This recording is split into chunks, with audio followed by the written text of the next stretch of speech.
You ever want to see what a shit-eating grin looks like? You've come to the right place. Welcome to the Knicks Film School Postgame Show presented by BetUS. What a win and what a night for the New York Knicks. It feels funny, like calling them the embattled New York Knicks. They're off to their best 53 game start. I mean, even before this game, they were off to their best. They were going to be off to their best 53 game start in nearly 30 years. Before the Boston game, they had won, I think it was 7 of 8 games. And yet, as much consternation in the air following that Boston game as there was at any time this season, and I thought credit to James Edwards III. I'm going to shout him out from The Athletic. Wrote a great article today, and I think it touches on something that we've all been kind of dealing with and trying to figure out and navigate, both like fans who don't have a microphone in front of them and content creators, which is like how to talk about this team and how to praise this team when they do good stuff, but also acknowledge when they come up short, and especially acknowledge when they come up short in the moments that matter the most, which, make no mistake about it, they have done. And they need, until further notice, they need to prove that they will be able to overcome those last couple of hurdles. And that's fine. But I would be remiss to not sit here tonight after watching that victory. And I know what part of the narrative is going to be. Part of the narrative is going to be Indiana was far from their best. Indiana kicked the ball around. What Indiana did tonight, a team does, especially a team like Indiana, which, again, they're not Boston, they're not Cleveland, they're not Oklahoma City. And you saw the TNT graphic if you were watching on TNT over the last 25 games coming into tonight. There's no team in the league that has a better record than Indiana Pacers. So whoever you want to put in that next tier after those top 3 teams, Indiana has been in that tier for about half of the season, winning some really impressive games and playing some really impressive ball. You don't make a team go out there and look as bad as they looked tonight without forcing the issue. And I think if we were going to characterize the Knicks' struggles against not only the elite teams in the league this year, thinking of the second Oklahoma City game for sure, thinking of the fourth quarter in the first Oklahoma City game, thinking of both Boston games, and even thinking of some other games. Like, how about the last Indiana game that they played? And there are some other ones that we could point to. They've been characterized by allowing other teams to, and I've used this term before, dictate terms to them. And that's why I think even as they shot out to a good record going into the new year and won a bunch of games in a row, the fans that had major concerns about this team said, okay, great. Wake me up when you're not taking it to some patsy, and show me when you're able to go up against a good team or maybe even a great team and exert your will. And even going further than that, and this is the reason why I think this game was so significant, show me that you could do it in different ways. And I think part of the reason that there was a genuine amount of excitement heading into the Boston game is that the not only had the Knicks attained some quality wins in the weeks leading up to that night, but they had started to figure out ways to win games in different ways. And I think tonight, against an Indiana Pacers team that, again, not only was this team playing very well, but I don't think this team lacked for confidence one bit against the Knicks after obviously winning 3 of the last 4 games in the playoff series a year ago, doing what they did to the Knicks in their most recent matchup. I know it was a while ago, but still. And even more than that, seeing the Knicks' weak spots and seeing Nick weak spots that they have not been able to solve. And those weak spots were exploited against the Boston Celtics, who are in many ways a one-of-one team in the league, which is why I was a lot of reasons that I was a bit miffed by some of the conversation surrounding this team over recent days. But the main one is like, okay, so we're going to draw certain conclusions when they played that team and that player and Jason Tatum as on fire as you're ever going to see him. And they were really, really good. And oh, by the way, the Knicks were missing their most important defensive player. So coming into this game, the Knicks were coming off that effort, and they were still missing that most important defensive player in OG Anunoby, who covers up for so many ills. And throughout the first half, I mean, yeah, the Knicks were up at 8 at the half, but they also gave up 60 points.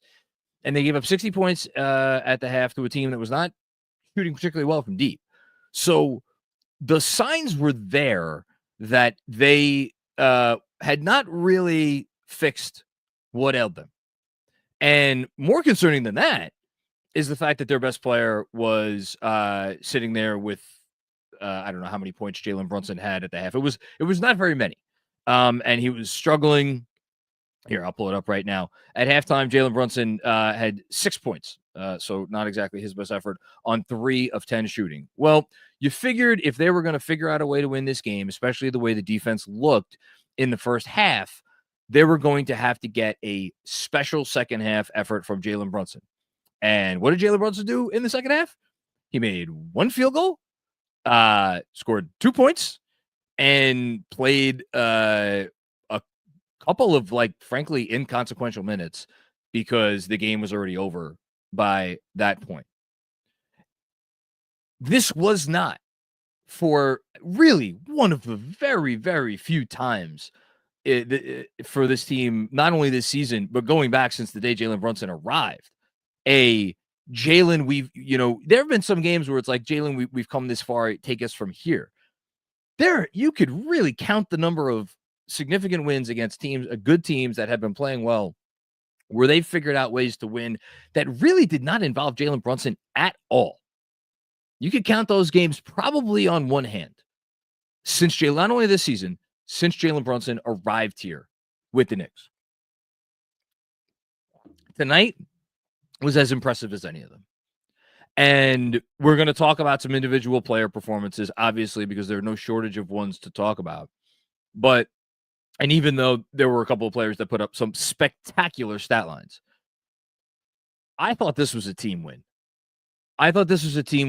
And specifically in the second half, the way this group of guys came together and fixed the thing for the most part, because it's never going to be perfect, but fixed the thing that had dogged them the most, which is when push comes to shove, can you get stops against an elite offense?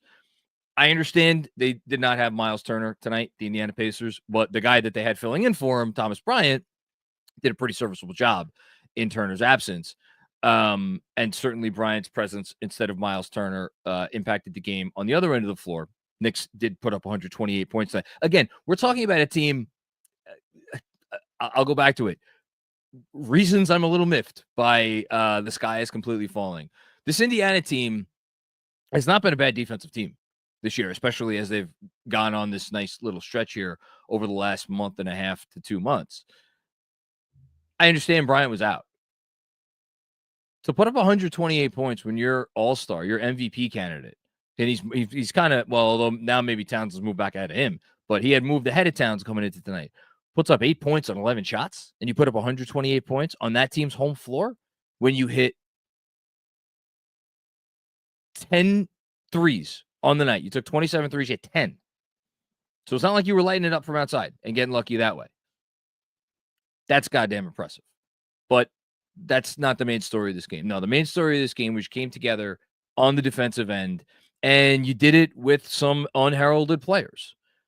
I've been talking for 10 minutes, and if you're waiting for me to crow about Tom Thibodeau, I'll give you a little bit of something. I'm not gonna go full wrestling heel because I don't need to, because the whole conversation is ridiculous. I actually am curious, though. If you hang your hat entirely on the Tom Thibodeau is a bad coach, he should not be the coach of this team, and any major errors or any major ills that befall them are his fault, and until they get rid of him, they're not going to accomplish anything significant.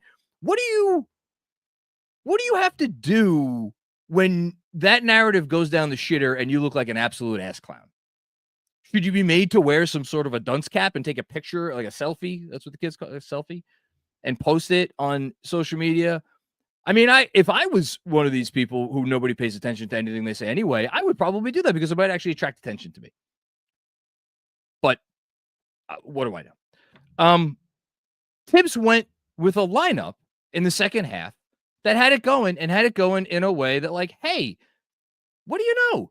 Indiana can't seem to get everywhere they want to go on the floor against this group with Cam Payne. I know who was in because Jalen Brunson picked up his fifth foul, but how long did Cam Payne stay in the game?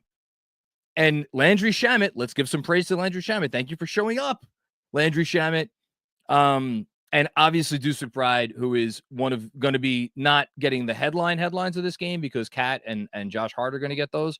But him and Payne together, as significant a performance by two Knicks bench players as we have seen in any game this season. Deuce McBride and Cam Payne. Cam Payne being able to run the offense and doing a feisty as hell job on defense. And Deuce McBride coming in. What did he do? He went 4-4 from deep. How significant were those as the Knicks offense was struggling at times during this game? And then you throw in the efforts of Precious Achiuwa, which I thought were good. A guy who has kind of been, raked over the coals here and there because of some of the lineup difficulties that have. And again, some of the stuff that Tibbs has done recently, it hasn't worked. The fact that he went back to the Huck Porty, Achiuwa, Hart lineup, I was like, oh my God, Tom, what are we doing here? Went for it for a few minutes, didn't work, pulled the plug. But what you saw in the second half, that's reading the room.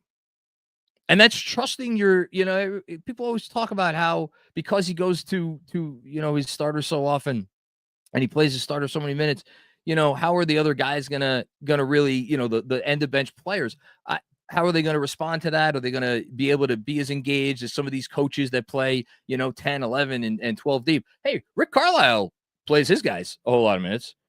How prepared did they look tonight to contribute to winning? The Knicks bench, they were ready. And they were ready in large part, and I've been burying the lead, in large part because of the efforts of two guys who, one is an all-star, and it's funny, I saw a stat going around or from somebody on one of the social media apps today about how Domantas Sabonis, after he was not named an injury replacement for Anthony Davis, he remains the first player in NBA history to average, I think it's 18 points, some amount of rebounds, and some amount of assists that hasn't made an all-star team. I'd like to know how many players have Josh Hart's stat line, which is not Sabonis' stat line. He doesn't score as many points, doesn't get as many rebounds. But how many players who have averaged Josh Hart's stat line for a season have not made an all-star team? I can't imagine it's too many. And Josh Hart tonight, unequivocally, played like an all-star. He was the most important player in the second half for the Knicks by far. And I would go so far as to say, I know Towns put up 40 on 23 shots in a majestic offensive performance from Karl Anthony Towns, mostly in the first half, which is when the team really needed him. But overall, you're not going to see a better offensive performance from a center this side of Nikola Jokic than we just got from Cat tonight. And I think Hart one-upped him. The effort and the intangibles and every weak spot that Indiana team had, there was Josh Hart picking at it. Hello, Obi Toppin. There's a reason you never got the trust of this coach, and it's because of stuff like that. Play after play after play until he couldn't stay on the court anymore. And whatever openings you give Josh Hart, he's going to take him. Now, is he a perfect player? No. Are there going to be teams, the elite teams, who don't give him openings? Yeah. Boston's one of them. We saw it on Saturday night. And that's why there's always going to be the conversation until he proves them wrong that, okay, Josh, can you do it against the teams that really don't have any weaknesses and that will use the one thing that you don't do well against you? That's what remains to be seen. Karl-Anthony Towns, I just talked about a majestic offensive performance. He had some moments defensively in the second half for sure, but there were also a lot not so great defensive moments. That's another one. Remains to be seen. So I don't want to sit here and pretend that this win cures all of the ills in Knicksdom, all of the concerns about can you beat the very best that were here yesterday are still here today. I get that. It's totally fine. But to go back again to that James Edwards article, just because the expectations have raised and they are higher, and this team is shooting for a championship, not next year, not the year after that, this year, that's the goal, and it should be the goal, and they should be held to that standard. Not to get into whole conversations about what's a failure and you know what would be considered just a complete waste of this whole year. Those conversations aren't that interesting to me. The interesting conversation is this team has built or this franchise has built a roster that is capable of winning it all. And I think every time you see additional evidence that, hey, maybe if this team figures some things out, they could scale that mountaintop. I think it's worth getting excited about. And I think it's worth celebrating. And tonight, what you saw against, again, a team that was coming in playing really solid basketball, what you saw against them tonight, to do it in the way they did, which is a way that they do not typically do it, without really getting anything from their best player and their leader, that tells you a lot about this Knicks team. And if you are someone who does still want to give yourself over to believing, like, hey, maybe this roster is good enough, and hey, maybe this coach shouldn't be sent out with yesterday's trash, and hey, maybe the front office, they took a justifiable risk trading for Karl-Anthony Towns, even with the deficiencies that he has and he brings with him from Minnesota. If you're someone who still wants to believe, if you're someone who still wants to get excited about this team, if you're someone who still wants to enjoy, again, the best Knicks start in nearly 30 years, and not only harp on all the things seemingly that are wrong and that they can't do, I hope tonight is a night that can make you smile and that can make you feel good about what you just saw. Because that, more than any X's and O's, more than any rotation, more than any of the nonsense that we spend time talking about, that was a character win. That was heart. That was no pun intended. That was grit. That was guts. That was culture. That's what that win was. So, good job by this team. And good job by everybody who, has refused to give it into the sky is falling. As tempting as some people make it. Let's do Autograph signature moment of the game, presented, of course, by our friends at Autograph. I'll have a 3x3 video coming your way on the Autograph app sometime later this week. Probably Thursday. It's weird. There's no obvious game-saving play or anything in this one. A lot of the big plays in this game were made in the third quarter. I could really go in about half a dozen different directions. I am going to go with Josh Hart. Of course, I'm going to go with the Josh Hart play. It happened in the middle of the third quarter, actually. It was the play right before Jalen Brunson came back in the game where Hart went for 30. It was his 29th to 30th point. And after a really good defensive possession, Hart ended up scoring. And, of course, as he has become very adept at doing, signals to the Pacers bench for them that they should probably call a timeout as they were down 116 to 100. and the game essentially at that point was over. So that is your autograph signature moment of the game. Go check out the Autograph app. If you don't have it, use code KFS when you download and get rewarded for your fandom. All right. Last thing real quick before I get to quick word from our friends at Rocket Money. 2 quick shout outs. One, my buddy Mark Sable, who's been such a long time supporter of Knicks Film School. He is out in California, had to relocate to, I believe it was San Diego, affected obviously by everything that's been going on over there. I realize, and I know it's been a couple games since I've done any Girl Scout cookie shout outs, but my wife said to me, who's Mark Sable? I was like, why? He bought a bunch of Girl Scout cookies. I'm like, no, he didn't. He's dealing with freaking house issues and having to relocate and wearing masks in LA. Well, Mark Sable, because he's just a mensch, bought some Girl Scout cookies. So Mark Sable, shout out to you, my friend. Friend of the pod also, Mark Sable. I will never forget that conversation we had. That was a lot of fun. And then the second shout out goes to my new buddy, Matthew, who came to New York all the way from Scotland, visiting some friends. He went to the Celtics game. I think he's going to the Hawks game tomorrow. And we met up earlier today, and he was kind enough to bring all the way over from the other side of the pond this lovely bottle of Highland Park. And I don't drink as many single malts as I used to. I've turned more into bourbon now. But let me tell you, Matthew, this is absolutely delicious. And it is making this win all that much sweeter. You were right. This stuff is freaking delicious. Okay. Those are the 2 shout outs. Quick word from our friends, and then we're going to get to the super chats. Yes. Who are our friends tonight? Our friends are Rocket Money. Of course, they're Rocket Money because it's still kind of the start of the new year. So it's a perfect time to get organized, set goals, prioritize what matters most. And let me tell you, financial wellness, it doesn't get much more important than that. The problem is if you're, going about your life and you have bills and expenses and just no time to do anything, your financial goals can feel like they are a million miles away. Well, let me tell you, Rocket Money helps me and everybody who uses Rocket Money make their goals feel like they are achievable. Going down to simple things like making sure all your subscriptions are right in one place, helping you see which ones you need, which ones you don't need, helping you track your spending habits. I got an alert earlier this week.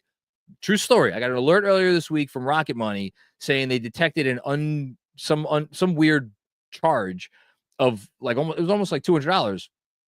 I talked to my wife, got on the phone with Apple. Turns out it was some free trial that my wife had signed up for, forgot to cancel it. We got it canceled, and that was all thanks to Rocket Money because of an email I got. Sign up. You could sign up for free if you want. You could get their premium service, which does not cost a lot. They've saved over 5 million users, a total of $500 million in canceled subscriptions, save members about $740 a year when using all the app's premium features. Cancel your unwanted subscriptions and reach your new financial goals faster with Rocket Money. Go to rocketmoney.com/gameon today. That's rocketmoney.com/gameon. rocketmoney.com/gameon. All right. I'm fired up. Let's go. Let's do this. Have some fun tonight. Kento Cato starts us off. Gotta sleep for work, but awful Brunson game statistically and process-wise through 3 quarters. 3.5 quarters. Thank God the other 2 point guards, Cat and Hart, came to play today. You could argue that this was Brunson's worst process game of the year. I think he's had some rough ones. He's had, 5, 6, maybe somewhere around there. I don't know. I haven't kept track. Games where he's forced it most of the time. Before the end of those games, he gets an opportunity to rectify his poor play. He didn't really get that opportunity tonight because he just got frustrated, and Tibbs, I think correctly, kept him on the bench for the vast majority of the second half. Look, the guy is the second coming. I am more than happy to give him. I don't know if it was coming back into that building. I don't know if it was trying to prove something, facing off against Tyrese Halliburton. I don't know if it's like, you're going to guard me one-on-one with these, what he probably deems lesser defenders. I'll show you. there are look, even the best players in the league, sometimes they get in like a certain kind of rut. The good thing about Jalen is that there's no ego there whatsoever. So when he goes back and he assesses tonight's game, he's not gonna be like, oh, that, I didn't, it wasn't me, it was the refs, or it wasn't, it wasn't me. I all I needed was another opportunity. Where he's not gonna do any of that. He's gonna look himself in the mirror and he's gonna say, I play like shit, which is what you love about him, and which is why you go to war with him every day of the week and twice on Sunday. Thanks, Kento, for starting us off here. Next up, Rafa. What's going on, Rafa? Tibbs is holding the team back. There we go. Yes, of course. Huck pressures Hart. What the F? Yeah, look, it's not working. It's not working. But Rafa, it's a perfect opportunity for me to kind of say, and I'll try to be as very brief with this as possible because I know nobody wants to hear any of this. The issue I have is not that Tibbs is Tibbs isn't a perfect coach. No coach is a perfect coach. Tibbs makes mistakes. I completely agree with you. The Huck Precious Hart lineups are not working.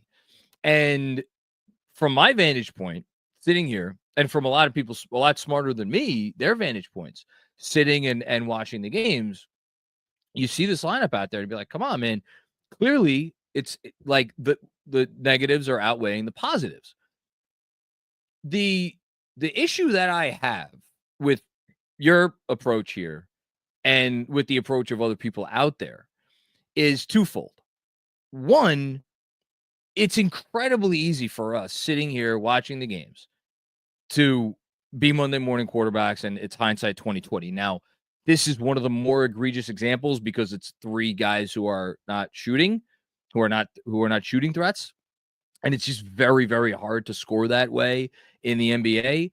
I think that said, if you go back and you watch all of the minutes that those three have played, you will see other issues on the offensive end that and some involving Jalen Brunson, his decision-making, where it contributed to why those lineups, again, not making anybody's life easier with this lineup, but other reasons why it's not just like, oh, those three are on the floor together, everything's going to go to shit. No, you have to actually contribute to that with some poor play. And also defensively, like the whole reason you're doing that lineup is for to get a little defensive jolt, and that didn't happen. So there's always going to be something else going on. It's never as simple as like, oh, this is flat on its face. It's just never going to work. No, you go out there, you see how it works. Look, I completely agree with you. It's not a great lineup. But again, that's with the benefit of hindsight. The bigger issue that I have is to take one, like this is what are we talking about here? We're talking about a season in which, I don't know, 48 times 53, right? 20, give or take 2,500 minutes. This lineup has played what? 15 minutes? If that? I don't know. And because there are certain people out there, it sounds like you're one of them, who have just such a hard on for this coach and getting him out of this job because they just have it set in their head. He's old, he's stodgy, he's not modern, he doesn't know, like all of these kind of just very tired narratives that you could counter with like very objective evidence. That equates to he's holding the team back. And that's the issue that I have. Do I have an additional issue that it comes from people who maybe, in my estimation, like should maybe take an extra second and be like, am I really like, should I be offering this opinion? Should I have the confidence? What have I, have I coached in the NBA? Am I a media member who covers this sport full time, where I see behind the scenes, where I talk to people who see behind the scenes, where I have all of the information about all of the things that us fans just have absolutely no earthly clue goes on? Do I have that information that I should really, I am putting forth a worthwhile opinion that this man should lose his job because of a lineup decision I don't like? Do I have a personal issue with that I need to get over because ultimately I shouldn't give a fuck what these people think? Yeah, that's a me issue.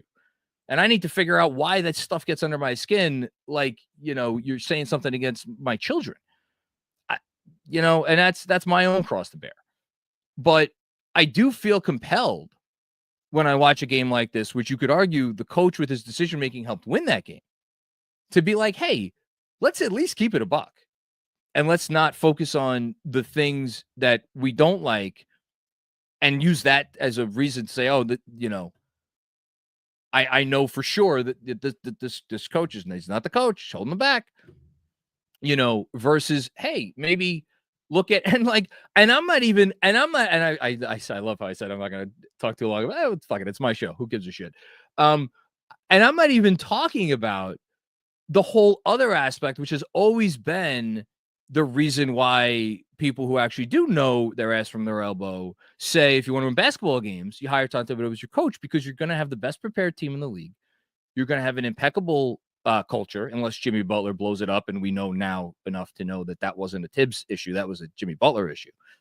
And it's just like, those are like the much bigger, more important things when it comes to hiring a coach who's going to guide your team, as opposed to, he's trying out a lineup decision that I don't like, and you can't defend those 5 minutes. I'm not even going there, even though tonight you watch that game. That's like, again, Knicks culture. Fingerprints are all over it in what we just witnessed. But that's just my opinion. Agree to disagree. Thanks, Rafa. Matt G, game 53. How is defensive communication still this bad? That's a very fair question. There was a play in the first half that I remember where Brunson and Hart, I think it was, got confused on it was like a Mathurin pick, and I think Mathurin, it might have been a Mathurin pick and pop. I'm not sure exactly what the play was, but Mathurin sprung open for a three, and it left Hart and Brunson kind of looking at each other. It's really frustrating. It's really frustrating. I will say that as much as it is frustrating to see that in game 53, I do think the miscommunication specifically has gotten a lot better, and which is to say we're not seeing as much of it. Would you like to see none of it at this point in the season? Sure. I peg more of their current defensive issues on execution. And if you want to, talk about the Venn diagram of how much of it's execution and how much of it is personnel and getting into, Towns, we could do that. But I do think it has gotten again, the communication stuff specifically has gotten better, which is why I kind of opened the show the way I did. I think all you're looking for is improvement, and you want to, it's never going to be linear, but you want to feel like, okay, this month was better than the last month on the whole, and the next month is going to be better than this month on the whole. For me, I feel like they're pretty much headed in that direction. Cat's play is the one caveat where I'm like, man, there were some moments tonight and obviously against Boston where you looked at it and you're like, oh my God, is this any better than opening night? Which is, again, that's maybe a personnel issue. But look, it's on them to figure it out. It's on the coach to figure it out. How to figure out, like, hey, if the execution continues to be poor, well, then we have other problems on our hands. Thanks, Matt. Chris Lynn, what's going on, Chris? Watching Mikal guard Halliburton was painful, especially with cat and drop coverage. I don't love him playing point of attack on shifty guards. He's better off using his length off the ball, inducing steals. I did not think that tonight was the best Mikal Bridges game that we have seen. And yes, I am putting it very politely. I do think that guarding Halliburton offers some unique challenges. I do think that of everybody in the starting lineup, Mikal Bridges is still best suited for it. Yeah, not an accident that Mikal Bridges only played 29 minutes tonight. I think Tibbs saw that. And again, you want to talk about adjusting to what you're seeing. not running Bridges out there for like the usual 40-minute allotment that we see him and only having him on the floor for 29 minutes, I think tells you all you need to know. Because for a guy like Halliburton, I think you want to, even if you're giving up a little bit of size, I think you do want someone who has a little bit more speed, a little bit more shiftiness, like what Campaign brings a little bit, and what you want to go with Deuce Pride. Although I think Shamet got an opportunity or two on Halliburton. Like all of the Knicks' smaller defenders, yeah, you could argue that. And I don't know if these two teams are going to face off in a playoff series, but that's going to be an interesting question. How is Mikal Bridges deployed, and how do they respond? Because I do think he's going to get the first assignment on Halliburton. How do they respond? And of course, once Miles Turner is back, because when Miles Turner is back, I know Bryant could shoot the three. Miles Turner is a little bit of a different threat, and he's obviously also a little bit of a different threat on the other aspects of the offense as well. All fair stuff. All fair stuff. Yeah, I mean, also it's fair to just say like this wasn't a great game from Bridges. I think overall his defense has been much, much, much, much, much, much better over the last 35, 34 games. It's really 34 because it was game 19 that he hit that kind of low point against Charlotte in that post-Thanksgiving game. But anyway, thanks, Chris. Appreciate you. Barry, what's going on, Barry? How you doing, buddy? Really enjoyed meeting in the running into the KFS crew Saturday night and enjoyed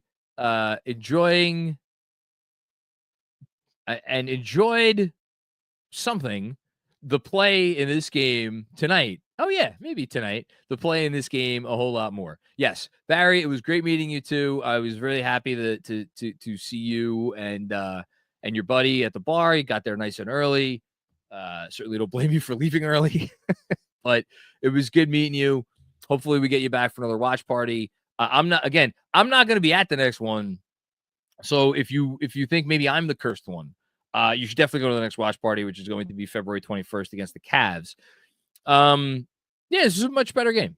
It was a much better game. It was a better, I thought it was I don't want to say it was a better effort.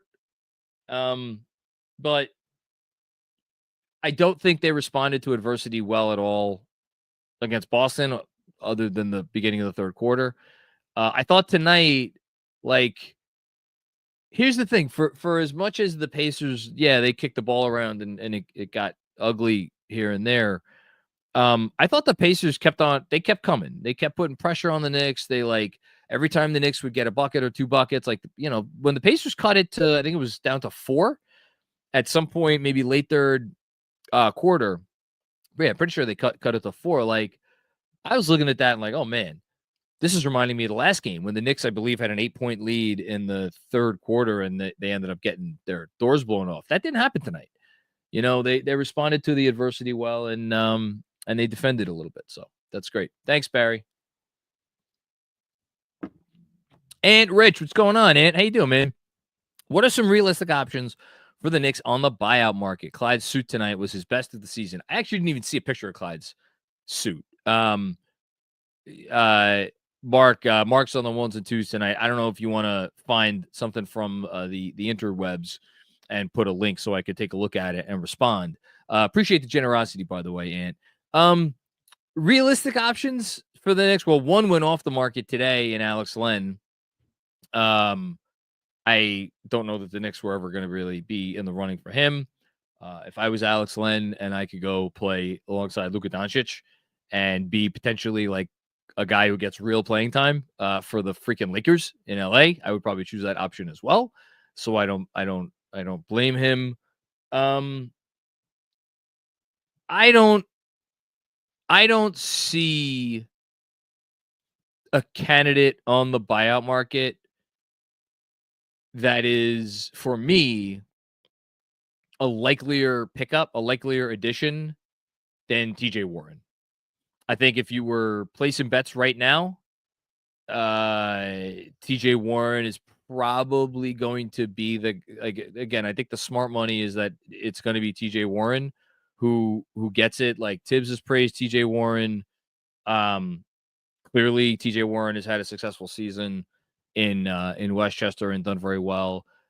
That would be my expectation. I feel bad though, like not giving you anybody. Let me see here. Let me try to at least come up with a name, because honestly, I've part of the reason I'm struggling to come up with a name is I've looked at guys who are like obvious candidates or potentially obvious candidates. I will say this, man. The Sixers lost to the Raptors tonight. And I've pushed back. A lot of people have been like, oh, maybe the Sixers will be sellers at the deadline. They weren't really.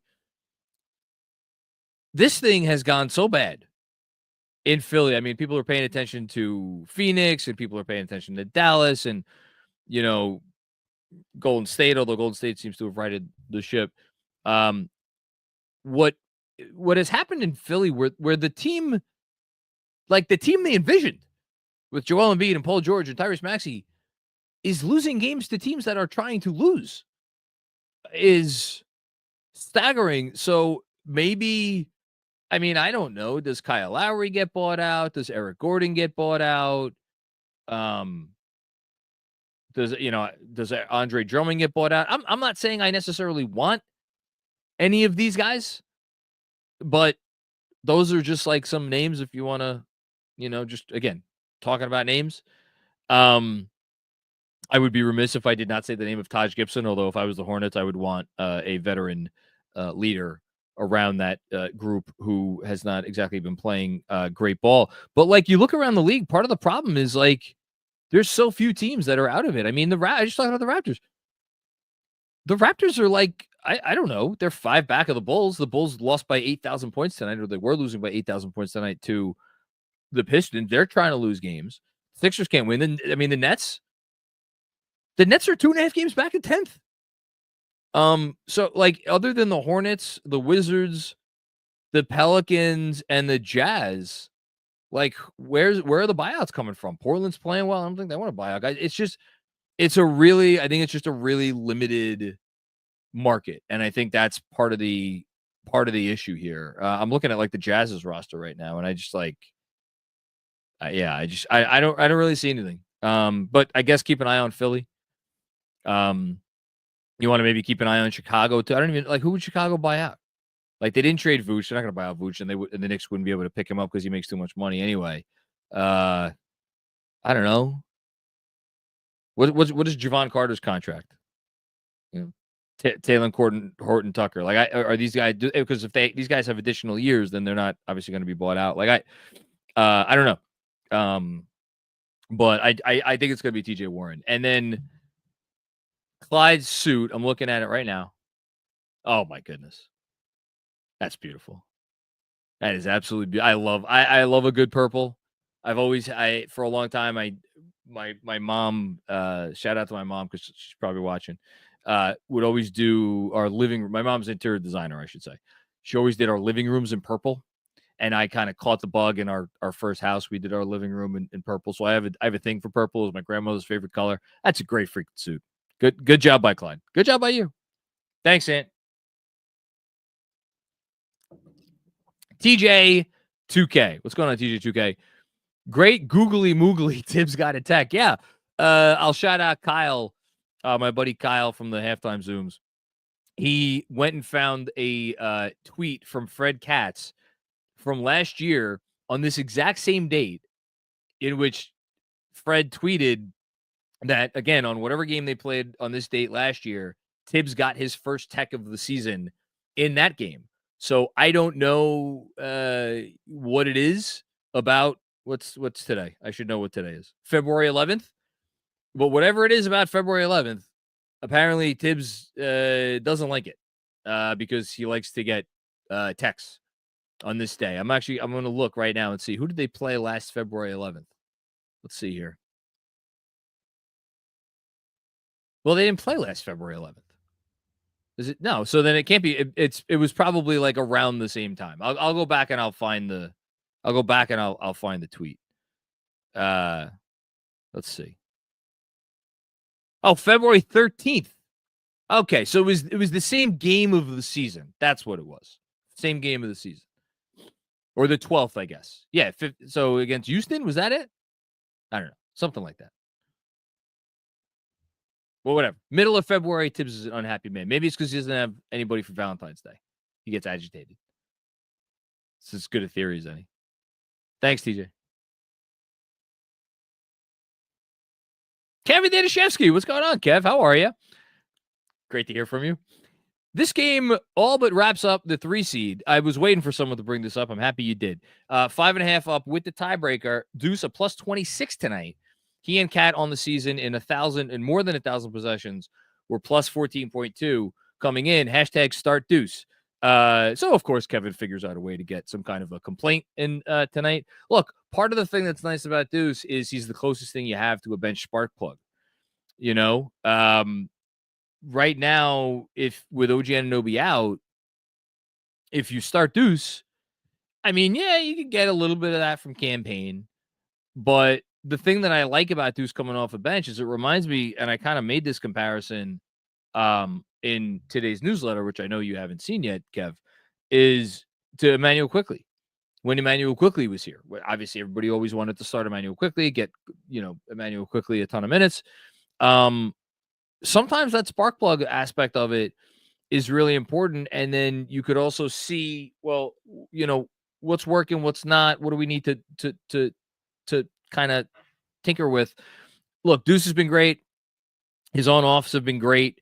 After tonight, he might wind up having the best on-off numbers on the team because he was pretty close with OG and Cat coming into this game. There's a ton of lineups with Deuce that show that he's really good. I completely agree with you that I want to see Deuce get more time. And I think he's really good with Cat in particular. I do, again, feel compelled to point out, I know it didn't work, but the thinking where you want to go out there and you want to put a little bit of size on the floor with Pascal Siakam, who last playoffs treated Josh Hart like a redheaded stepchild. No offense against redheads. I understood why you're putting Precious in there to start the game and then again to start the third quarter. Again, did it end up working out perfectly? No, it didn't. Precious didn't do a very good job on Siakam. I actually thought Precious had a pretty good game offensively and had some nice defensive moments, but it wasn't, stopping Siakam. But again, you get it, right? You understand. He's going to keep starting Precious. I don't mind that he's going to keep starting Precious. I like the versatility that he has with being able to bring Deuce off the bench and put him in for whoever he needs to put him in for, see what's working, see what's not. And then hopefully OG's back after the break so we don't have to have this conversation anymore. As for locking up the 3 seed, I agree with you. I think this did lock up the 3 seed. And that's nice because I think it's to be a top 3 seed is hashtag meaningful for this team, even if it's going to mean a matchup with Boston. So that's a good thing for the Knicks. Thanks, Kev. I am AK Legend. What's going on? I am AK. Love to see Cat being big and playing big. Claudio, could we get Caitlin Cooper for a postgame one of these times? Let's go Knicks. Hashtag suck it Halliburton. Caitlin Cooper is as good a basketball mind as there is out there. I love her content. I subscribe to her Patreon. She is fantastic. You will not find better analysis from anyone. And I am so happy that her team lost tonight and lost in dispiriting fashion. So that's not only the best compliment that I can pay you, Caitlin, but it is the best compliment that I can play the Pacers because I love beating this team. I hate the Pacers. And I wouldn't hate them if they were a bad team. I respect the hell out of them. And they did not play a great game tonight, but I do want to give credit where credit is due to the Knicks. I would listen. We'll have to figure out a way to get Caitlin on here for some kind of a post game scenario before long. Her and Benji would be really the most fun because those two, or her and DJ, or all 3 of them. That would be really great. But anyway, thanks. I am AK Legend.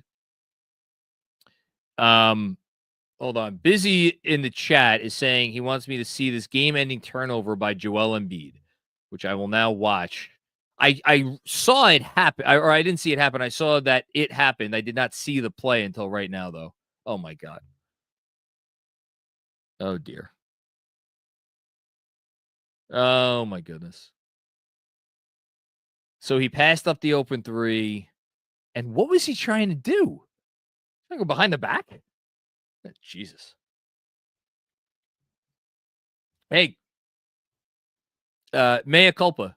I wanted Joel Embiid for years. Years. I came on this show or on the regular pod, and I was like, one of these days, he's going to run roughshod over everybody in the postseason. Just wait. Go get him now. Well, you can. Give up whatever you need to do to get him. I've been wrong about a lot of takes. That might be my worst one.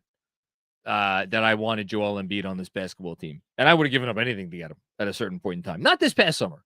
I didn't want him this past summer because that playoff series kind of soured me on Mr. Embiid. But yeah, not great. Yeah, Mark, we could do BetUS, sure. So quick word before we continue from our friends at BetUS. Did you know BetUS also has a casino? For all my followers who like slots or live casino dealers, take advantage of BetUS's amazing sign-up bonus, 200% sign-up bonus up to $5,000 or 250% for crypto sign-up bonus up to $5,000. Get ready for a rush with the BetUS casino. Generous promotions and tournaments make every play even more rewarding. Sign up now and experience the difference. And as always, use promo code YouTube150 to receive a 150% bonus on your first deposit, as well as a 125% bonus on your next two deposits up to $2,000. Remember, gambling involves risk. Only gamble with funds you can afford to lose. All forms of betting carry financial risk, and it is down to the individual to make bets with or without the assistance of the information provided. Okay, let's keep it going. This is some good scotch, let me tell you. Thank you again, Matthew, from Scotland. Kevin Danishevsky with another one. Good lineup diversity from Tibbs tonight. Hashtag credit too. I knew you'd come around, Kev. It was only a matter of time. Well, look. Again, it's never going to be perfect. It's never going to be perfect with your favorite player. It's never going to be perfect with your coach. It's never going to be perfect with your front office.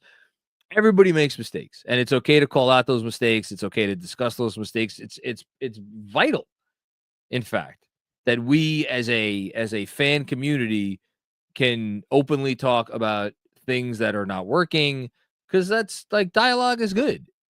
Where I just draw the line when it gets to the point of like, this person's an idiot and they shouldn't have a job because of this thing or that thing that I don't like. That you kind of it when it gets to that point. When it gets to the point where somebody is really like, okay, this person is losing a handle on, the situation, and maybe it would be better for all parties involved if they move on. But like, to resort to the fire the coach thing, which is like, again, it's like baffling to me that that's been where the conversation has turned to the last few days. That's just like that makes you no better than 29 other fan bases. Like, we like to talk here in New York about how we're the smartest fans and we're the most sophisticated fans. And that's being like everybody else. Everybody else is, you have a bad game, or you lose a couple in a row or whatnot, and everybody's like, it's fire the coach. Every other fan base, and I guess part of the reason why I get annoyed is because I'm a Knicks content creator, and I like to think that Knicks fans are better than that, and I do think the majority of them are. But, you're always going to have a few bad apples. Thanks, Kev. Rafa with another one. Good win. Josh Hart, favorite player since Jay crossover. I think Jamal Crawford is a wonderful announcer. I enjoy his commentary very much. I'm very happy to see that he is getting part of the NBC responsibilities, I think, for next season. I think he was a really good NBA player for a long time. I do not know if I was going to make a list of my personal, 50 favorite Knicks that he would make the list. But I'm glad that you got enjoyment from him. And we could agree that we both love Josh Hart. So there you go. Thanks, Rafa. Matt, Knicks, Scotland. Hey, you did it. You figured out a way. Boom. Time to crack that whiskey open, John. Same again tomorrow night, please. Hey, man, if they win tomorrow night, again, hashtag meaningful, they will have 2 wins for every loss going into the All-Star break with 2/3 of the season in the books. I don't care what issues that they have with the really good teams. I don't care what you want to say about things that have not gone perfectly. For this team to go out there, if they have one more game to go, and it's a big game, you're facing an Atlanta team that is capable of being frisky, even though they've been losing a lot lately and they're dealing with some injuries and some other stuff. Led by an all-star now in Trae Young. It's not going to be an easy game. I know you're back home, but we know Trae Young.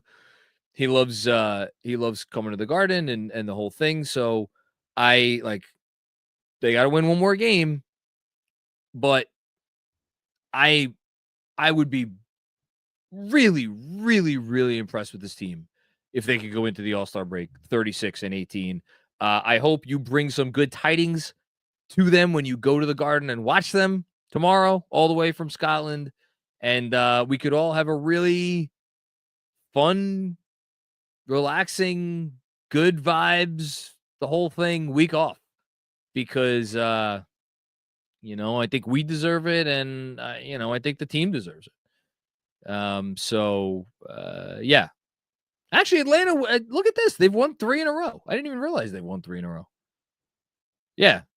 They had lost a bunch. They've actually won 4 out of 5, and their one loss was a 1-point loss to the Spurs. They had a good win in Detroit, beat Milwaukee, beat the Wizards, who stink. And then I actually watched that game against Orlando. That was a nice win against Orlando the other night. That both Paolo and Franz went for 30 in that game, and Atlanta made some nice plays late to seal the win. Got some banged up with some injuries in that game. Shout out to Larry Nance Jr. I don't know if there's been a medical update or anything on him, but I remember he had to get helped off. So anyway, yeah, have fun at the Garden. Thanks again for the delicious scotch, and I hope to be celebrating with it again tomorrow. Thanks, Matt. AEBB. I don't know how to pronounce that. I'm not even going to try. Cat and Hart, 2-man game goes so hard. Feels like Brunson sometimes tunnel visions and doesn't involve Cat or misses him on plays. Yeah. Benji was tweeting about this in the beginning of the game, where he talked about how he didn't love Jalen Brunson's process because you got Cat here who has Thomas Bryant on him. Like, Thomas Bryant's a gifted offensive player. You saw that tonight. There's a reason that Thomas Bryant has barely been a rotation player in his NBA career, and that's because he cannot defend worth a goddamn. He makes Karl Anthony Towns, look like Rudy Gobert on defense.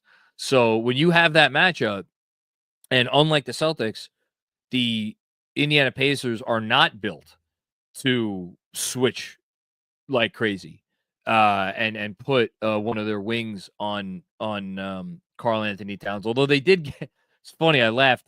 They got, I think it was TJ McConnell switched onto Towns briefly in, I forget when in the game it was, but he ended up on Towns, and Towns saw it, and Towns' response was to immediately take a turnaround 18-footer, which missed. And I was like, that's one of those instances where, and again, even in a game where he puts up 40, I was like, man, back that dude down, and I think he just, I don't know. Towns, I'd love to see inside his head, because he's like I said, I use the word majestic purposefully. He's one of the most gifted offensive players you'll ever see.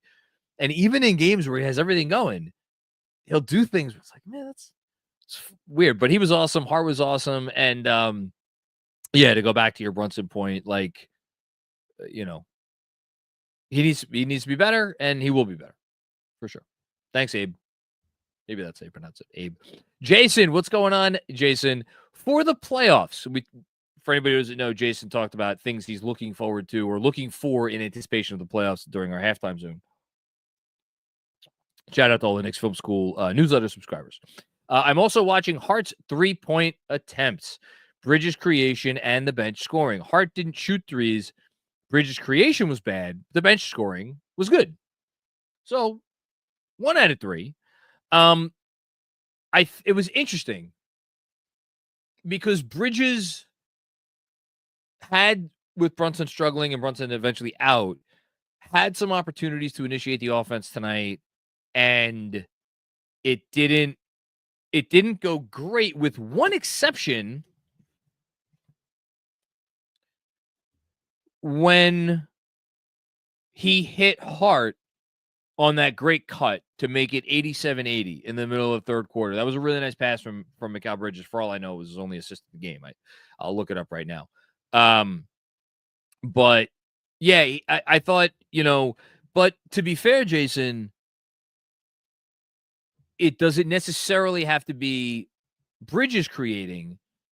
Can it be Josh Hart creating? And Josh Hart tonight got some opportunities to initiate the offense. And what do you know? Mikal Bridges had 5 assists tonight. How about this? Brunson, Bridges, Towns, and Hart all had 5 assists. Campaign, I really didn't do enough praising of Campaign at the monologue. Campaign, he played 24 minutes. He was 4 away from the field, 9 points, 8 assists, only 2 turnovers. That's a special effort from Campaign.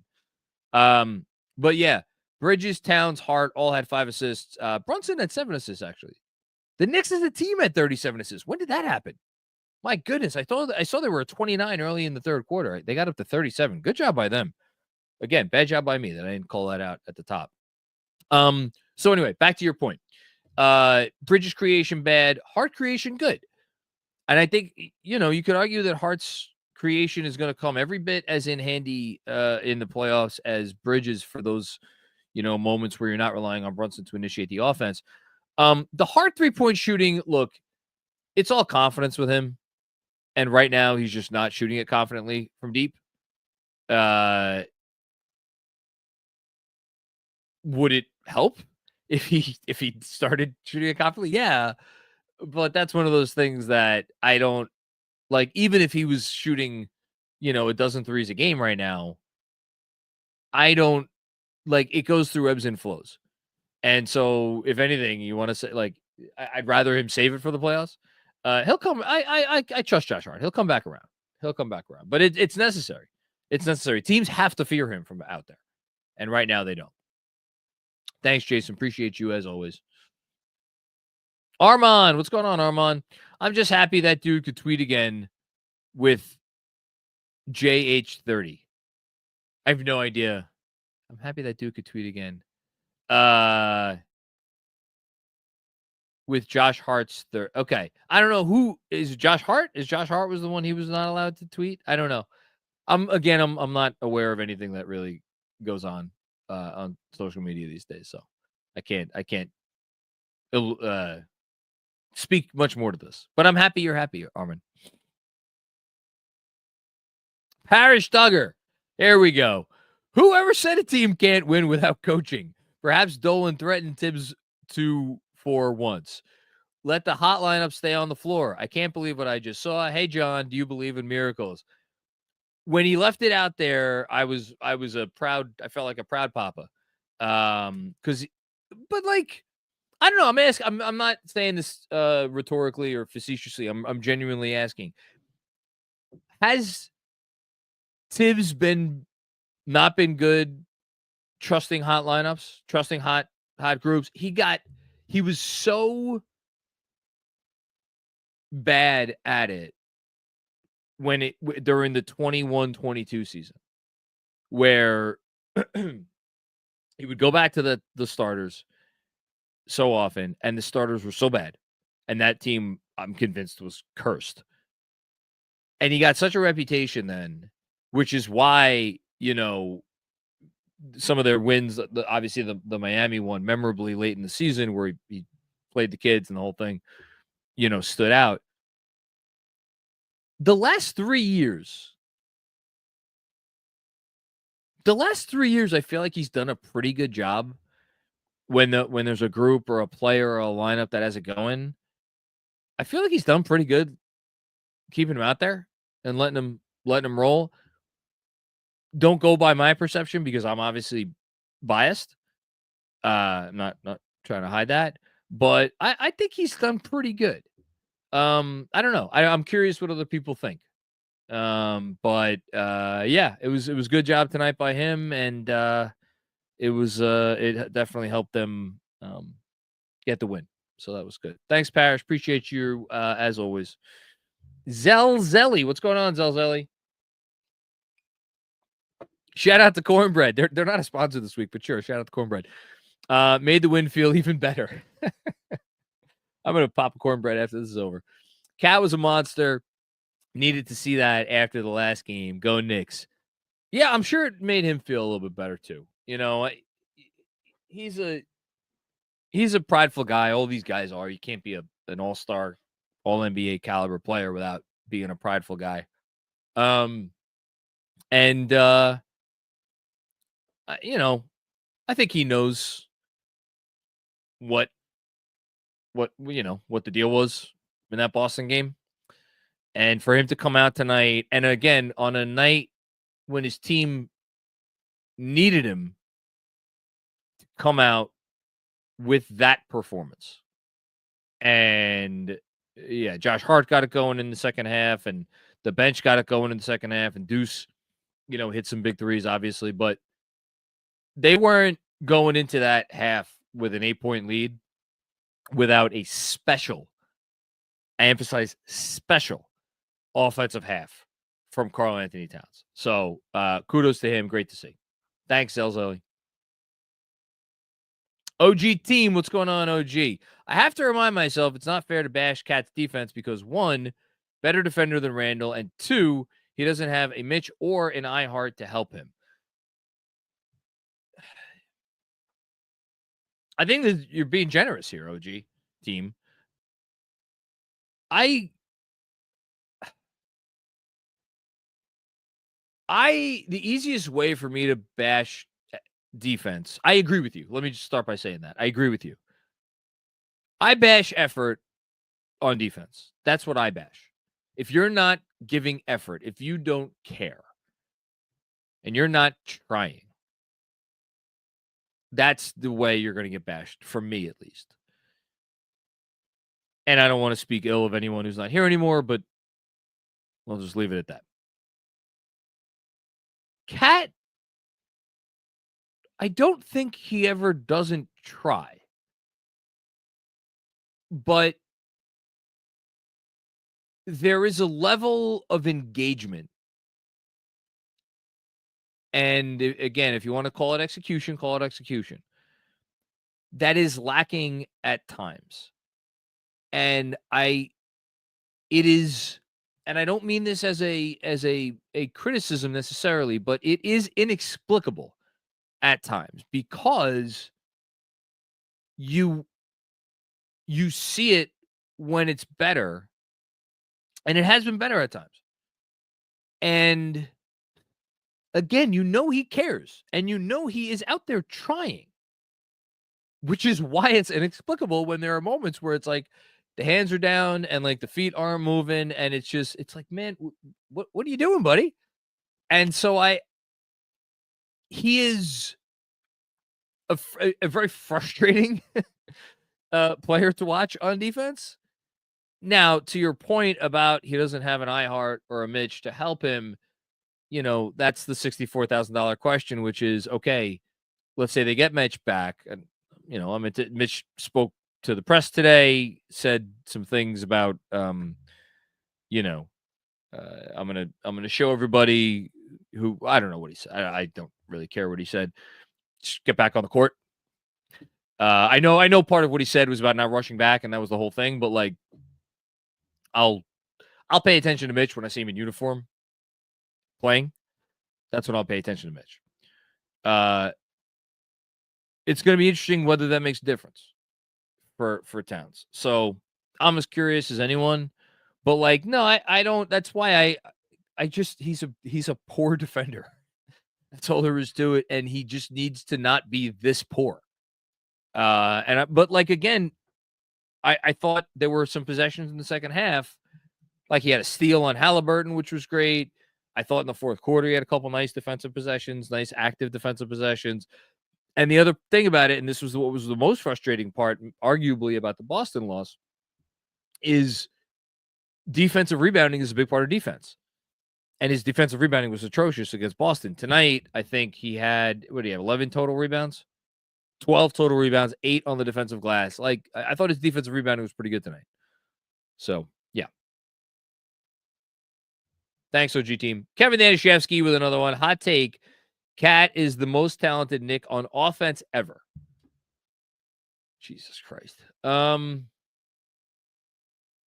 I think that Bernard King would like to have a word. I am sure that there are people out there screaming that Carmelo Anthony would like to have a word. I mean, Brunson, how do you define offensive talent? That's why this is one of those statements where it's like, I don't even know what to do with this, because how do you define offensive talent? What is it? Is it just the ability to do the most things at the highest level? Is it the ability to do certain things at the most elite level? Is it the most well-rounded game? Is it like, it doesn't matter what you throw at me, I'm going to be able to figure it out one way or another? Like, I have no idea how to quantify this. I think he's in the conversation along with King, Melo, Brunson. I know Clyde and Reed don't ever get mentioned in this conversation. Hey, Mark, thank you. Patrick Ewing, that guy had pretty good offensive arsenal. I know we like to forget about his contributions here. I just forgot about him. He was a pretty good offensive player, and in an era where you didn't have to space it to the 3-point line. But does anybody think for a second that Ewing couldn't have spaced it to 3 if that was how the game was played back then? I know they had the 3-point shot, but like, it wasn't emphasized in the way it was now. He was pretty talented. I think the thing with Ewing, going back and looking over, his numbers, as a passer, he maybe, I think, left a little bit to be desired, and that's part of the conversation. But no, he's part of it. I would, my top 5, I hate ignoring the old guys. Richie Guerin deserves mention here. Look at the numbers that dude put up. I don't know. I think he's in the top 5. I'll give you that. I think he's in the top 5. Thanks, Kev. Appreciate you. Alex, what's going on, Alex? John, Deuce was a plus 25. How was that for situational or sustainable? Excuse me. I misread. The secret. Covering anyone and everyone not named TJ McConnell his kryptonite. And it's funny you say that. He actually had a good defensive possession on TJ McConnell late in the fourth quarter. He did a nice job hanging with TJ, and I thought he stuck with him on a mid-ranger that TJ missed. It was the only possession that I noticed that was strong between Deuce and TJ. But yeah, look, I can't say anything bad about Deuce. And he only played 10 minutes in the first half, and I looked at it. I'm like, man, he was a plus 12 in those 10 minutes. Like, I again looked at it. Like, why aren't you playing him more? 15 minutes in the second half. Came in. I don't think he left the game until garbage time. And just incredible stuff. Like, every time he's in, you feel like good stuff's happening. And at the very least, when he's in, it feels like bad stuff doesn't happen. So he is such a valuable part to them, and they need him. And just look at the Boston game. He was struggling from deep and only went 1 of 8 from the field. Like, that's part, as Benji put it in his excellent grade book, that's part of his job description. You got to come in and make shots. That's the thing. Is like, we love all the intangibles. We love the defense. We love the spark and the verve and all that stuff. Deuce was great tonight because he hit shots. If he's not hitting shots, he's not as effective. He hit shots tonight. That's a big part of it. Thanks, Alex. Oscar Lung? Hope I got that right. Hello again from Hong Kong. It's Oscar. Learn. Okay, Oscar Learn. I shouldn't have mispronounced your name before I saw that you pronounced it correctly for me. Thank you. Hi, Oscar Learn. Great bounce back from Cat, but I might need Bridges to be more aggressive on offense. Let's go Knicks. Interesting Bridges game. Interesting Bridges game. He only took 7 shots. You know what the number is that really stuck out for me? And I looked at it. They ended up taking 27 threes, although I looked at their 3-point total. Like, I think it was early in the fourth quarter, and I think they were still at 20. Maybe it was after the third quarter they were at 20 or at 19 or something. I think they were actually, hold on. Now this is going to bother me. Let me look up because I took a picture of it.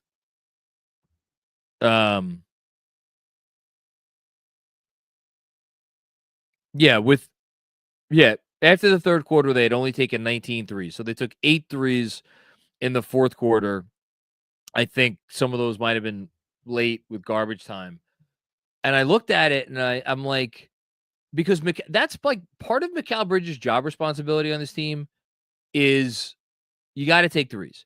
Cat took 8 threes tonight. Cat took 8 of your 27 threes. That's great. That's awesome. We need that. I don't care that he only made 3 of 8. The fact that he took 8, that's huge. That's part of the reason why the offense opens up. Brunson, the threes, it's ebbs and flows. And you know what? I'm going to give him a pass. I'm going to give him a pass, 1, because he was terrible tonight. And 2, because he knows his game. And if he's not feeling the 3, he gets a pass. Hart, we talked about. Obviously, Precious is not a 3-point threat. Campaign came in, fired away. Miles McBride came in, fired away. Landry Shamet came in, fired away. All those guys attempted 4 each. Mikal's part of his job description for this team and for this offense is take threes. And the fact that he only took 1 tonight, that is I don't want to say it's a red flag, but that's not sustainable. They need him to be a 3-point shooter. And the one he took was one where Brunson found him wide open behind the arc at top of the key, and he missed it. I'm hoping maybe this is a little speed bump because he was bad on Saturday as well. Maybe he just needs some time off going into the All-Star break. The guy's played a million minutes. Maybe he just needs to put his feet in the sand, as Josh Hart would say. Okay. Let's do one more, Mark, and then we'll do the out-of-town scoreboard. Jesse Tudham, what's going on, Jesse? Mr. Macri, Mac Daddy, first time, long time. In spite of the losses, the vibes at the watch parties are immaculate. It's not your fault. Let's go, Knicks. Jesse, the check's in the mail. Thank you, thank you, thank you. I love the watch parties. I really do. They're fun. We have a great time. I get to talk to, longtime KFS fans, new KFS fans,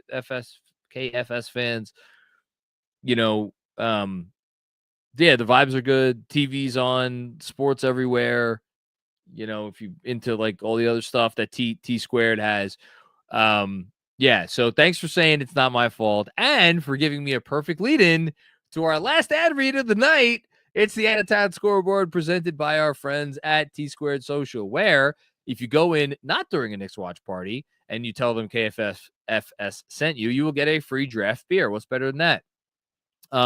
Also go to tsquaredsocial.com to learn about club memberships, trivia nights, sports leagues, and much more. Or just go there and check out, the bar. It's right down the block from Grand Central Station. And it has everything you want in a sports bar and none of the stuff you don't. So what could be better? Out-of-town scoreboard, quick out-of-town scoreboard. There's not many games. Only 2 games in the books. We mentioned the Raptors win 106-103 over the Philadelphia 76ers. It is absolutely wild that team is 20-33. I'm actually going to look something up before we get out of the out-of-town scoreboard. Pistons beat the Bulls 132-92. They were up at the half 71-29 at the half. I'll say that again. The Pistons were up on the Bulls at the half 71-29. That, friends, is impressive. And then the only other game is going on right now. Memphis-Phoenix. Memphis is up 68-56. I do want to see one thing real quick. So the Philadelphia 76ers, who, of course, as you may remember, won the offseason by giving Paul George, who is approximately 42 years old, $180 million guaranteed. They are not good, but it's more than the fact that they're not good, and the fact that here we go. Let's go. So, in games that Paul George, Joel Embiid, and Tyrese Maxey play together, they've played together. I'm not sure if this includes tonight. It may not include tonight. This says that they are 7-6 in such games. If it includes tonight, then they're 7-7. And they're barely outscoring teams when those three are on the floor together with an offensive rating 108.8. That would be, I think, like the worst in the league. What a disaster. Just an utter disaster. Congratulations to the Eagles on winning the Super Bowl. Thank God for the Eagles. All right, that's your out-of-town scoreboard presented by T-Squared Social.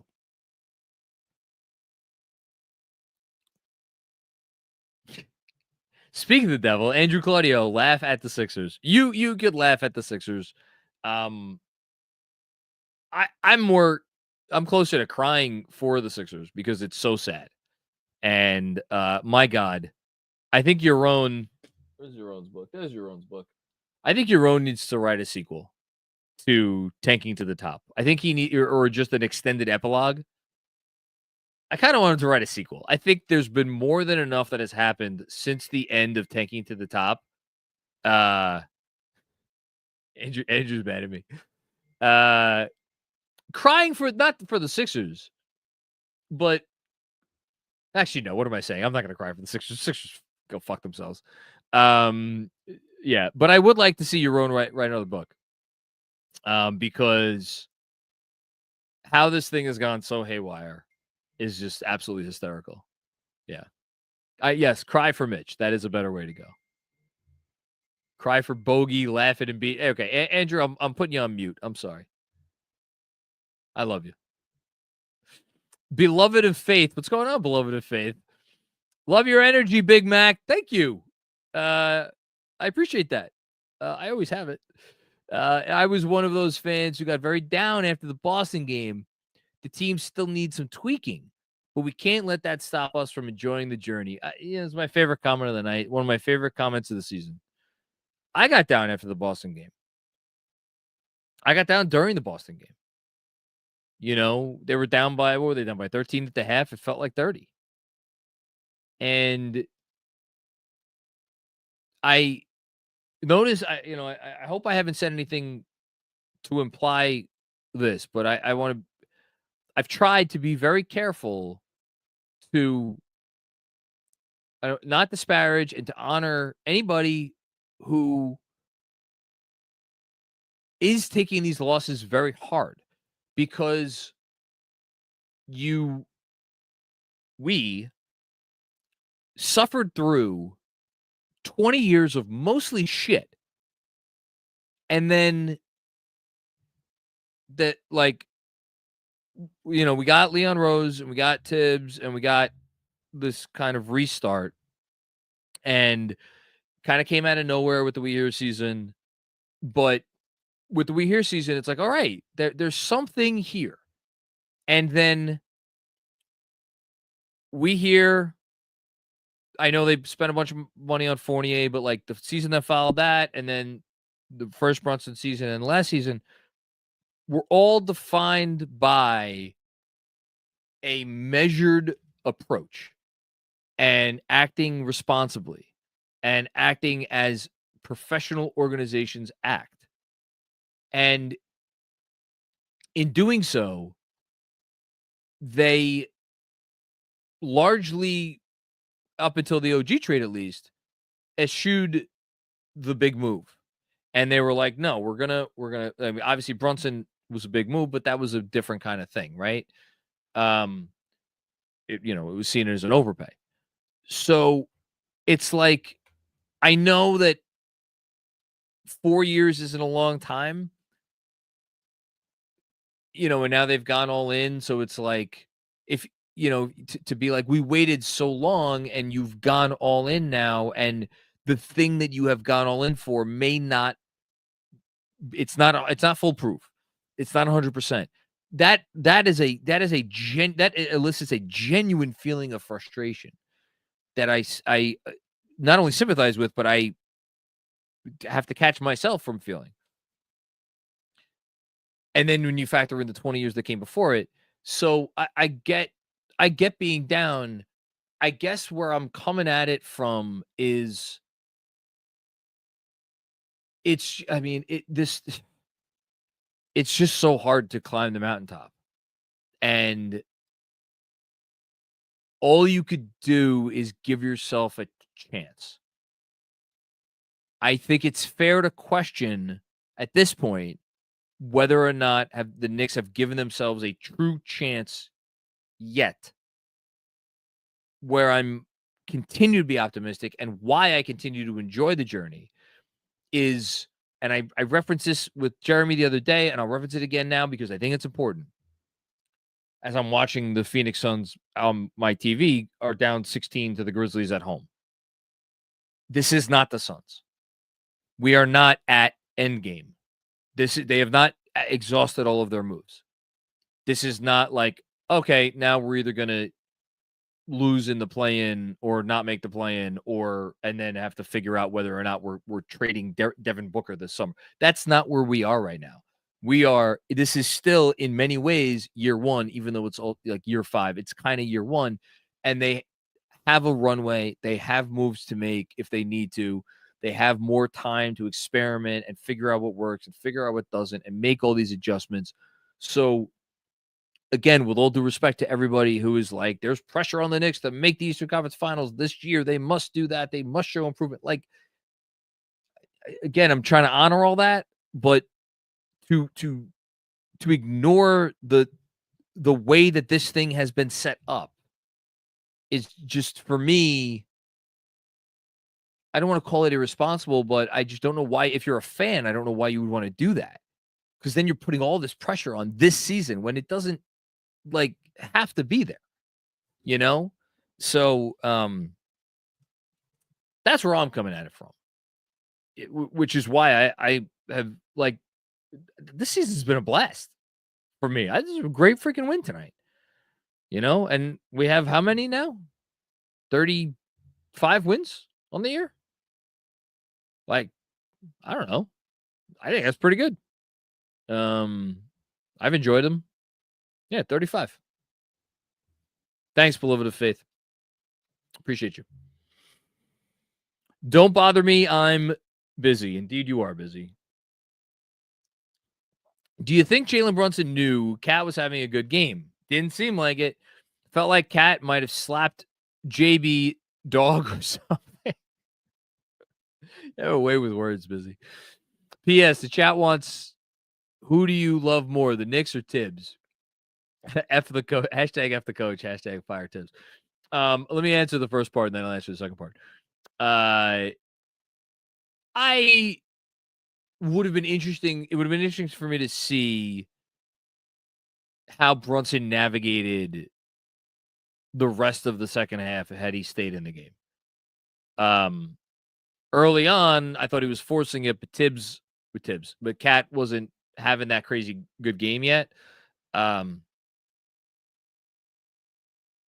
a fair question. It just wasn't a good Brunson game. It was bad. As for the Knicks or Tibbs, I mean, it's the Knicks every day of the week and twice on Sunday. And I've tried to say this before, it's not about Tibbs. It really has very little to do with Tibbs. It has to do with the fact that as an NBA head coach, you have put in countless hours and hours and hours. The numbers, the amounts of hours that I think would be unfathomable to most people. Where's the Pipeline to the Pros? The great Ben Kaplan, shout out to Ben, friend of the pod, and Danny Parkin's book. So many great stories in there about the journeys that coaches took to the NBA, and I mean, again, ungodly work and time and commitment. And I, as someone who is not particularly talented in anything, not particularly smart, not like, is been very fortunate, the whole thing. The only thing I've ever had is a work ethic. And so when I talk about coaches and I consider coaches, and I know in this sport, perhaps more than any other, the amount of work it takes to make it and the amount of work it takes to keep the job and how much time, like, I'm not going to call anybody out, but like there, like people who like, calling for a coach's job who don't even watch every game. And they're just, like, yeah, this, like, it's really just busy for me about a respect for the work. And it gets into other stuff that I won't bore anybody with now about my opinions about where society is and about how we are no longer a people who figure out ways to solve problems. We've become a people who figure out who do I need to complain to get the problem solved for me. And that's just not how it's not how I was raised. It's not how my mother brought me up. This is the world we live in now. And to me, again, it's not about Tibbs. The position of an NBA head coach, or any coach really in any sport, is about, I know I'm going to be the guy that gets blamed for everything that goes wrong, whether it has everything to do with me or nothing to do with me. And I'm just going to keep putting in these hours. And I'm going to keep going back to the well and keep trying to find solutions. And there is such honor in that to me. And it is, again, for me personally, worthy of a level of respect. And I know, again, it's the society we live in. Everybody says everything and there's no accountability. And I've done this with players. I've said things about players that I wish I could take back. And the work that it took those players to get to everybody works hard to be in the NBA. And I've said stuff about players that is just completely dismissive of that effort. And I feel genuine regret about some of those things. So, all I could do is try to be better. But I do feel like it is both the cavalier nature in which this stuff gets discussed at times that bothers me, and also just a presumption of I know better, essentially, coming from a place where you have not only that you have not put in the work, or that you do not know, and you do not know all of the evidence, and you do not see everything that these people see, it's like not even comparable. So it genuinely busy, and I mean this, it has nothing to do with Tibbs. I do think he is one of the harder workers in the sport, and that is why it is particularly easier for me to defend him. And his track record, I think, is pretty good. But it's more about life and just people and what I value as a person, and it's really it. That's really all it comes down to, So I hope that provided some clarity. Thank you, Busy. Kevin with another one. What's going on, Kev? You are being unfair to Mikal. I might be. See, I just said I'm unfair to players sometimes. Hallie had 16 points on 15 shots. You'd like to see more creation, but he also had an awesome isolation possession on Siakam at the end of the third. Yeah, I to be clear, I didn't think Bridges' defense was awful tonight. If I implied that I thought it was awful or even like bad before, I shouldn't have. I thought it was not his best defensive effort. I thought he's been better. I thought Halliburton got him a few times. But again, the tough part whenever you're talking about Mikal Bridges' defense is you can never talk about it in a vacuum. You always have to talk about it in the context of the center on the floor. Oftentimes, it is Cat, and what is Cat doing, and is that what Cat should be doing versus is that what Cat should not be doing? And those are tricky. Those are particularly tricky conversations to have. And again, it gets back to the whole coaching thing, talking about what do we know versus what do we not know. We don't know what Cat is supposed to be doing on a lot of those possessions. Should he be up higher, closer to the level? To say nothing of should he have his hands up and things like that? So fair point by you. Overall, again, his defense has been really good. So very fair. Thanks, Kev. The Men Who Cry. What's going on, The Men Who Cry? Hey, John. Juice Richards here. What's going on, Juice? Change my profile name. Is Obi Toppin the former Knick you would least want on this current team? No. Obi's he's a good guy. He's a good locker room guy. He's good. He could do some things. I think the role that he played for the Knicks for all those years, I think that's probably his perfect role in the NBA. Come in, play, 5, 6, 7 minutes a half, try to catch some teams off guard, be on the floor when you are not going against the opposing offense's best unit or a really good player. Now, tonight he was against Josh Hart, which is you kind of got to know what Josh Hart wants to do. No, I don't know. I'm trying to think who is that player. Man, that's a really loaded question, and I'm not going to answer it. I will just say that, and my answer would probably not would have would not be completely steeped in X's and O's. I'll just say that, because I do think the viewing experience and the experience of being a fan, and for me, the experience of being a content creator factors in to my answer, whether it should or shouldn't. But Obi would not be the answer for sure. Thanks, Shoes. Alex, what's going on, Alex? Ain't seen any fantasy super chats from Busy lately. Did Busy lose this week? Or last week? Oh, no, wait. Hold on. I beat Busy last week. That's right. I beat Busy. How did I forget that? You would think that I would know that I beat Busy last week. Which is weird because I think he's still first in our league. And yet I got the better of him. This week, it looks like I'm playing Kevin Danishevsky. As of right now, it also looks like I am up 507 to 216. Kevin, I don't think are you out of the playoffs?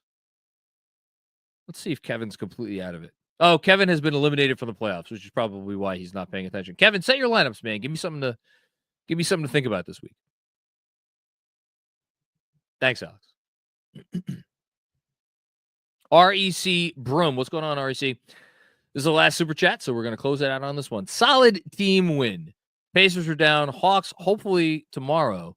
I'm not sure we can beat the Celtics when it counts, but I hope Scalabrine eats his words. I don't even know what Brian Scalabrine said, and I don't particularly care. I don't find his brand of commentary to be the most insightful. I'll just say that. But yeah, let's get the Atlanta win tomorrow. It's an important game going into the break. You want to go into the break on a high note. And, this team had your number earlier this year. Obviously, you beat them the last game. You want to even up that season series. And it's at home. It's at the Garden. So even all the more reason why you want to show up with a good win. Oh, Mark is telling me something like the Knicks brand in general is overrated. What does that even? What does that even mean? I'm not gonna comment on that. I don't know what he said. But yeah. Shout out to Brian. Doing a great job commenting on the Celtics. Okay. I think that is it. Thanks everybody for checking out another Knicks Film School Postgame Show presented by BetUS. Didn't even need the banner telling me to read it. Don't forget, if you dig the show and what we do here, give it a Give the pod a 5-star rating. Give us a positive review. Subscribe to the YouTube channel. What else? Subscribe to the Patreon. Benji, DJ, continue to absolutely kill it. More great content on the way. Excited to read Benji's grade book after this one. And one more game to the All-Star break. So, we'll get a much needed breather, although there will not be any breather here on KFS. We're going to have tons of content for you. So check your podcast feeds and your YouTube channels and the whole thing. I will catch you all tomorrow night after the Hawks game. Till then, be well and talk to you later. Peace out.